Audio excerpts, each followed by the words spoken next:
So we met Super Bowl weekend. It was a Sunday. I was out with my friends at a bar. Ana Diaz Covarrubias was not looking for a love connection that weekend. But fortunately for her and a big old boy named Bruiser, their paths crossed in the most unlikely of places. Welcome to Pet Connection, a new series on KPRC 2+, where you'll see stories of how people and pets' lives have been forever changed by meeting one another. This first story is special to me for many reasons. I was introduced to Bruiser months ago when he was still in need of finding his forever family. If there was a photo taken for every day Bruiser was at Harris County Pets, there would be close to 200 pictures in total, essentially an entire photo album. According to staff at the shelter, this pup spent more time at the shelter than any other dog. Brew exemplifies many of the big dogs throughout Houston that are struggling to get into adoptive homes. And Brew really had three things going against him in our shelter system.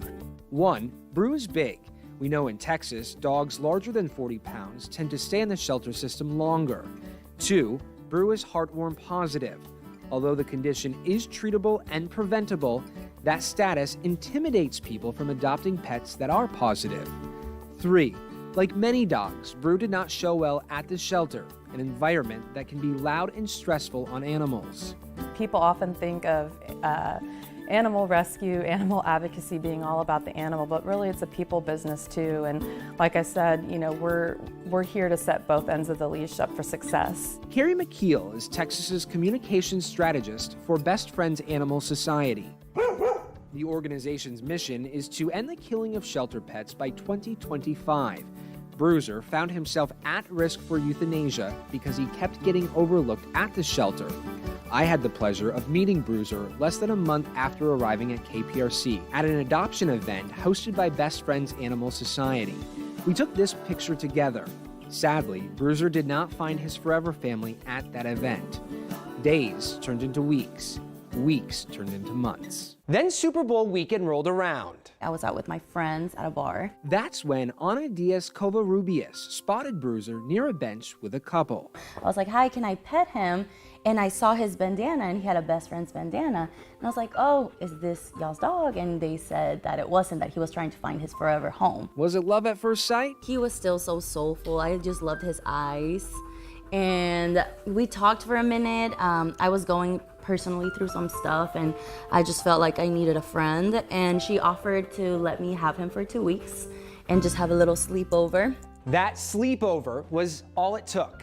Ana became what we call a foster failure. I'm a big foster fail. He's not going anywhere until the day we both die. So it was a big commitment, and I knew it was a big commitment. So I fostered him for 1 more week, and I got the email again, and I just knew I couldn't live without him. Months later, Ana and her big boy are settled in. Ana, a 9th grade biology teacher and cheerleader coach, allowed her students to come up with a new name.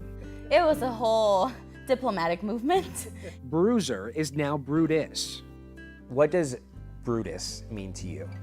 Oh, you're gonna make me cry. He, like I said, he came in my life when I was going through some stuff personally. And at first I felt kind of guilty because he was like my little bundle of joy, my little distraction. And I was like, I don't want to just adopt him and then have regrets if it's not both ways, if it's not gonna be forever, and if he's just something like I need right now to make my heart heal.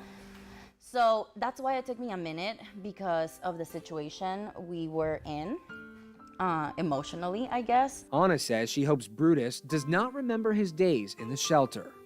I'm gonna start crying, so I'm trying not to, but he just has a big soul. He has such a big heart, and I can tell he's so grateful for anything, every treat. I know he loves it, you know, more than the average dog, I guess. And every walk, every time he gets out of the crate, every time I get home, it just feels like it means more to him than, you know, a dog that's lived a good life. Ana says Brew changed a lot during the 2-week sleepover.